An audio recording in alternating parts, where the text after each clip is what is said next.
Hello guys, good afternoon. Meron ditong Altima 2008 palyado. Grabe yung ano niya, vibration. Nanginginig talaga siya. Ano? May pitik-pitik.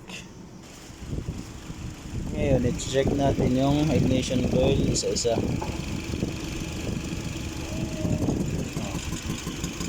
Okay naman siya. May reaction.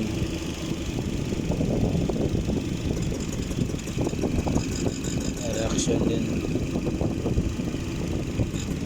May reaction. Yung isa, wala na yan. Sira na yan. Hindi ko na matest. Nilagyan ko na basag yung mga harness eh. Pagka ganyan kasi okay yung ignition coil, tapos namamalya, dito na tayo sa hangin. Ayan o, yung nakita ko. Ayan. Kaya namamalya siya, singaw siya. Kaya papalitan natin tong air duct na to. Ayan guys, okay na.